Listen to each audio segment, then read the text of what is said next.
The town of Briar Hollow had always been the kind of place where time moved slowly, where generations of families lived and died within the same white picket fences, and where the biggest scandal was Mrs. Aldridge's pie losing first place at the county fair.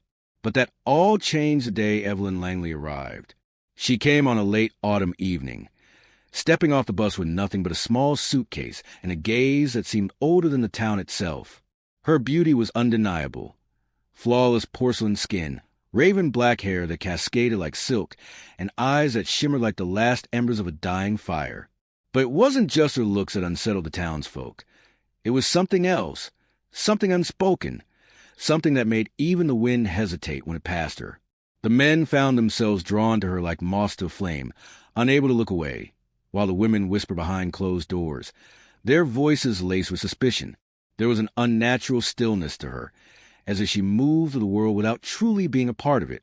She rented a small cottage on the outskirts of town, near the woods where no one dared venture after dark. Some said they heard her whispering to the trees late at night, while others swore they saw her shadow stretching too long under the moonlight. No one knew where she came from, and Evelyn never spoke of her past. But what frightened them the most was not what they knew. It was what they didn't. It didn't take long for Briar Hollow to feel the weight of Evelyn's presence. Dr. Howard Whitmore, the town's most respected physician, had been the first to approach her, his fascination evident in the way his hands trembled when he spoke to her. He was a man of science, a man who had spent decades studying ailments of the body and mind, yet nothing prepared him for Evelyn. He invited her to dinner at the town's only diner, eager to unravel the mystery of her existence. The entire town watched as they sat by the window, Evelyn listening with an amused smile while Dr. Whitmore leaned in, speaking with an enthusiasm that bordered on obsession. But then, just as the clock struck 9, he clutched his chest and fell forward, his face crashing into his untouched plate of food. The diner erupted in screams as people rushed to his aid, but it was too late. The doctor, who had saved countless lives, was dead before his head hit the table. The autopsy revealed no heart disease, no stroke, nothing that could explain why a man so full of life had perished in an instant. And yet, everyone in town knew the answer. They had seen in his eyes the moment he met Evelyn. It was not illness that had taken him. It was her. If there had been any doubt about the curse Evelyn carried, it vanished the night Samuel Carver, the town baker, lost himself to her. He had always been a devoted father, a widower raising 2 young boys with nothing but love and flower-dusted hands. But from the moment he laid eyes on Evelyn, something in him shifted. He began to linger outside her cottage, watching her with an intensity that unnerved even the most skeptical townsfolk. He started forgetting orders at his bakery, burning loaves of bread, and staring blankly at his children when they called his name. His mother, a woman of stern faith and unwavering resolve, sensed the danger before anyone else. "She's taken his soul," she whispered to the preacher, gripping her rosary so tightly that her knuckles turned white. Then, one morning, Samuel was simply gone. His bakery door was left open, the scent of unfinished pastry still lingering in the air, but there was no sign of him. His mother searched for him relentlessly, her grief turning into rage. "You took my boy," she screamed outside Evelyn's cottage, her voice cracking under the weight of her sorrow. But Evelyn did not respond. She only stood there, her eyes heavy with something deeper than sadness, something ancient and unbreakable. And though she said nothing, the town understood Samuel had not run away. He had been taken, just like Dr. Whitmore, just like the others. Fear spread through Briar Hollow like wildfire, igniting the hearts of the townsfolk with paranoia and hatred. Wives clung to their husbands' arms when Evelyn walked past, shielding them as if her very presence could strip away their love. Fathers warned their sons to stay away, speaking her name only in hushed whispers, as if saying it too loudly would summon something dark. The men who had once gazed at her with longing now averted their eyes, terrified of what might happen if they looked too long. Yet Evelyn never begged for their acceptance, never fought to prove her innocence. She walked through the town with the same quiet grace, her expression unreadable, as if she had seen this all before. And perhaps she had. It wasn't long before the town's hostility turned violent. Rocks were thrown at her windows in the dead of night, her garden trampled by unseen hands. Cruel messages scrawled in red paint across her door. Witch, destroyer, monster. The preacher led a sermon condemning her, his voice rising with the fire of righteousness. A woman like her does not belong among the godly, he declared, his congregation nodding in fearful agreement. But still, Evelyn remained silent. She neither defended herself nor fled. She simply existed, bearing the weight of their judgment with the quiet dignity of someone who had learned long ago that monsters do not get the privilege of innocence. It was the town historian, an elderly woman named Margaret Holloway, who finally unearthed the truth, or at least the beginning of it. She had spent her life documenting the history of Briar Hollow, collecting stories that most had long forgotten. But as she dug to the town's oldest records, she found something that made her blood run cold. Evelyn Langley had lived in Briar Hollow before. Not years ago, but lifetimes. The record were faded, the ink smudged with age, but the name was unmistakable. And beside it, in delicate cursive, a single word, deceased. The entry was dated 1893. Margaret's hands trembled as she traced the letters, her mind struggling to comprehend what she was seeing. If Evelyn had died over a century ago, then who, or what, was a woman living among them now? She continued searching, her heart pounding in her chest. And then she found it, an old diary entry written by a woman long forgotten. She walks again. It read, "She is sorrow. She is longing. She is a love that should have died but did not." Margaret slammed the book shut, her breath coming in shallow gasps. The past had not been buried. It had been waiting, and now it had come home. The more Margaret uncovered, the more she realized that Evelyn's story was far from simple. It was not just a tale of a cursed woman. It was a tragedy woven through time, a love story that should have ended long ago, but had refused to die. Deep within the archives, Margaret found letters, brittle with age, written by a man named William Thorne, a name she had never heard spoken in Briar Hollow before. The letters were addressed to Evelyn, each one filled with desperate confessions of love, guilt, and longing. "I swore to you that my love was eternal." One read, the ink smudged as if blurred by tears. "But eternity has punished us both. I would give my soul to undo what I have done." The word sent a shiver down Margaret's spine. What had he done? Why had his love cursed her instead of setting her free? The townspeople had spoken of Evelyn as a temptress, a force of destruction, but these letters painted a different picture. One of betrayal, of promises broken, and a woman trapped in sorrow. Margaret's heart ached as she read on, piecing together a past that had been long forgotten. Evelyn had not been a monster. She had been a woman who loved too deeply, who had trusted too completely, and in return, love had become her prison. The weight of Margaret's discovery was too great to keep secret, but she knew the town would never believe her. They had already decided who Evelyn was, had already cast her as a villain in their story. But Margaret was not like the others. She had seen too much, lived too long to let fear dictate the truth. On a night thick with the scent of rain, she went to Evelyn's cottage, knocking hesitantly on the old wooden door. For a long time, there was no answer, just a hollow silence of the night. But then the door creaked open, and there stood Evelyn, her eyes unreadable, her expression weary, as if she had been expecting this moment for a very long time. Margaret did not ask for permission. She simply stepped inside, placing the letters on a small table in the center of the dimly lit room. "I know," she whispered, her voice steady despite the trembling in her hands. Evelyn stood frozen, her fingers tightening around the edge of her shawl. Then, after what felt like an eternity, she spoke. "I never wanted this," she murmured, her voice laced with something fragile, something raw. "I only wanted love, but love has become my curse." And then, for the first time since she had arrived in Briar Hollow, Evelyn told her story. Not the one the town had painted for her, but the truth, the kind of truth that breaks a person into pieces. Margaret listened, her heart breaking with every word Evelyn spoke. The curse had not been born out of malice, nor had it been the work of dark magic wielded by an evil hand. No, it had been something far worse. Grief turned into an unshakable force. Sorrow so deep that it wrapped itself around her soul and refused to let go. William Thorne had once been the love of Evelyn's life, a man who had sworn to be hers forever. But forever had been too long for him. He had left her, abandoned her in the cruelest way possible, choosing another, choosing safety over passion, logic over fire that had burned between them. And Evelyn, in her devastation, had whispered words into the wind, words she had not meant, words carried by the unseen forces that listen when a heart shatters beyond repair. "Let him suffer as I have suffered," she had cried to the night, not knowing that the universe takes such pleas very seriously. And so it had twisted her love into something else, something no longer hers to control.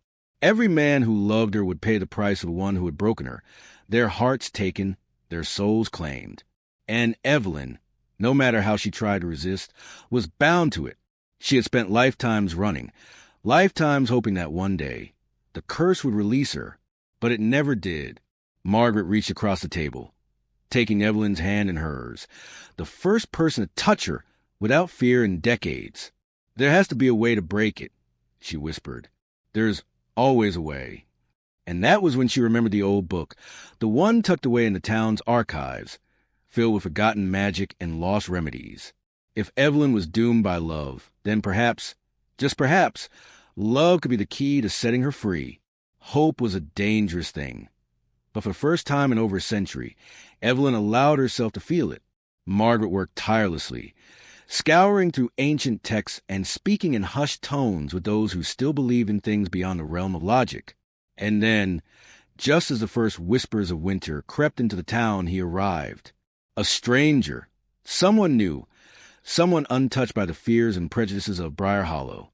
His name was Daniel Mercer, and from the moment he stepped foot into town, it was as if he had been drawn there by something unseen. He was different from the others. He did not shrink away from Evelyn, did not cross the street when he saw her coming. Instead, he met her eyes and smiled, as if he had known her in another life, as if her presence did not unnerve him but intrigue him. The townsfolk watched in horror as he sought her out, as he sat beside her in the cafe, as he spoke to her without hesitation. "You should stay away from me," Evelyn warned him, but there was no fear in her voice this time, only a quiet plea. "I don't believe in curses," Daniel replied simply, his gaze steady. But Evelyn did, and for the first time she was truly afraid, because if he did not fear her, if he did not resist a pull that had doomed so many before him, then he would love her, and love would destroy him. It was inevitable, like the changing of the seasons, like the tide returning to the shore. Daniel fell in love with Evelyn, and despite every warning, every desperate attempt to push him away, she found herself falling too. It was different this time, slower, deeper, like a fire that smoldered instead of burned. And yet, the fear never left her. She knew what would come next. The sickness, the madness, the loss. She had seen it happen too many times before. But Daniel refused to be afraid. "If my life is the price for loving you," he told her one evening, as the snow fell in soft whispers around them, "then so be it. A life without love is no life at all." And for the first time, Evelyn allowed herself to believe that maybe, just maybe, love could be something other than a curse. But the universe does not change so easily. The moment he kissed her, the moment his lips met hers, she felt it. Something breaking, something shifting, something ancient and angry waking up. Daniel gasped, clutching his chest, his body convulsing as if unseen hands were ripping the life from him. Evelyn screamed, the sound raw and filled with agony, because she had been foolish to hope. Love was not her salvation.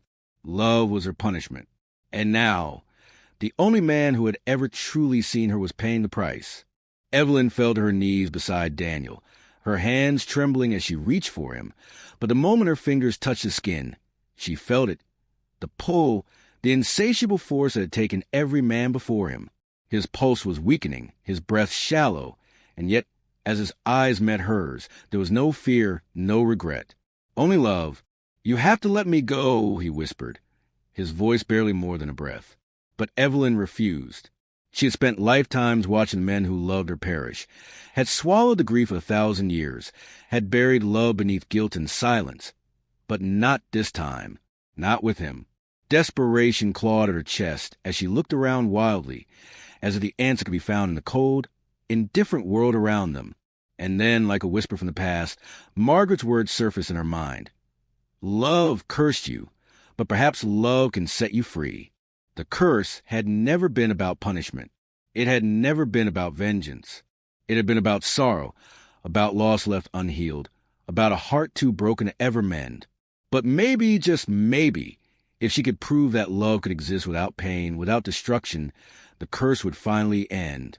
With tears streaming down her face, Evelyn did the only thing she had never done before.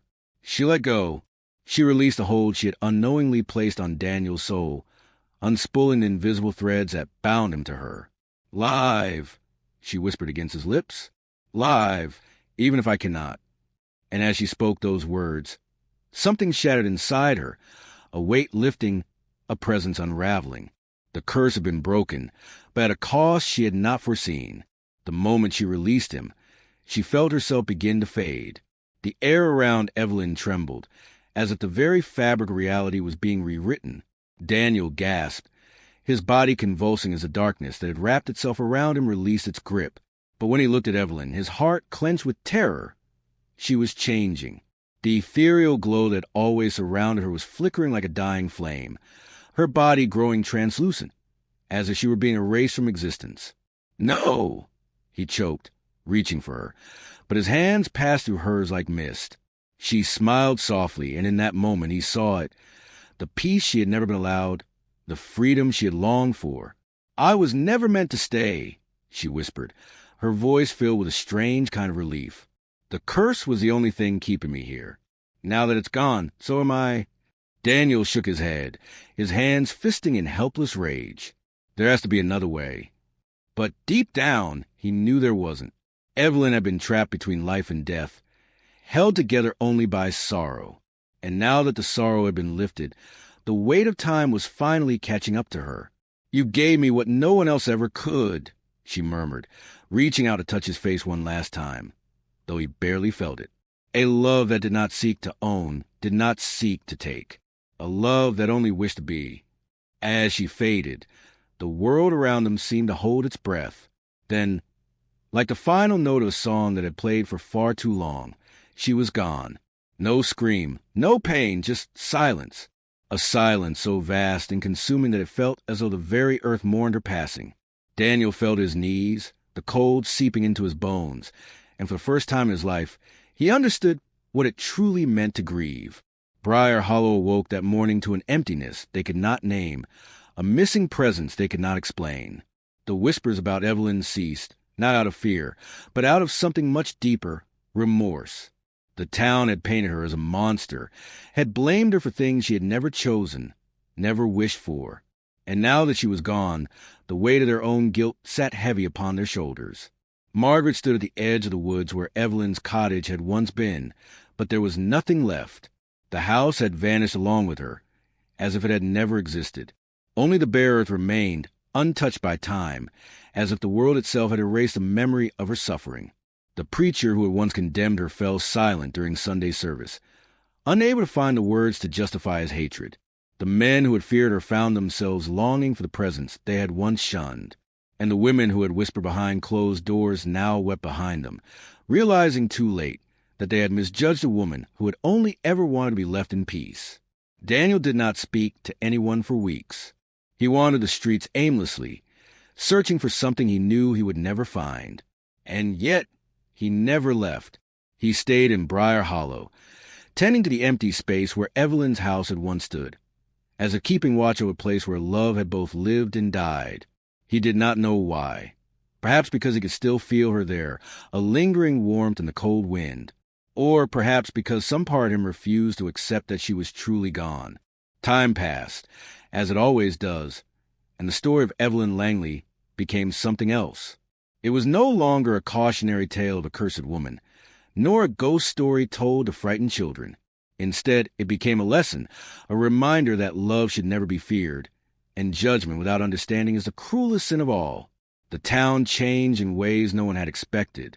The preacher, one so sure of his righteousness, stepped down from his position, admitting that he had spoken without wisdom, without kindness.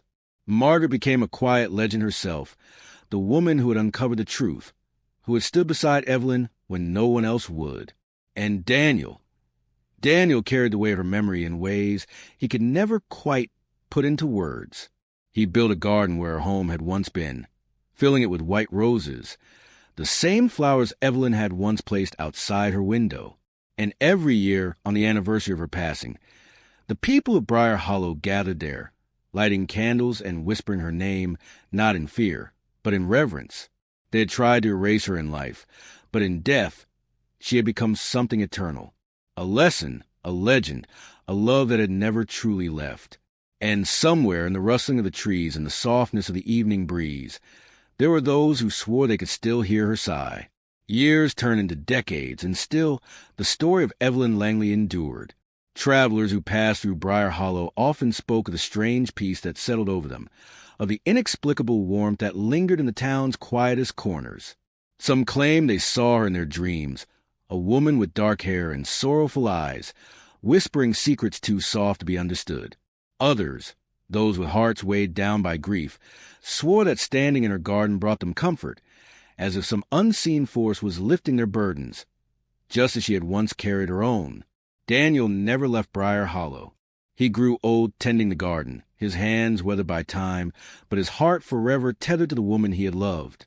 And when his time finally came, when the last breath left his lips, the townspeople found among the roses a peaceful smile on his face. Some say he saw her in his final moments, standing in the light, waiting for him. Some say he whispered her name before he passed, as if love had never truly left him. And so, the legend lived on, not just in the town's whispers, not just in the candles they lit each year, but in the very fabric of the world itself. Because love, no matter how cursed, no matter how broken, never truly dies. It lingers. It watches. It waits.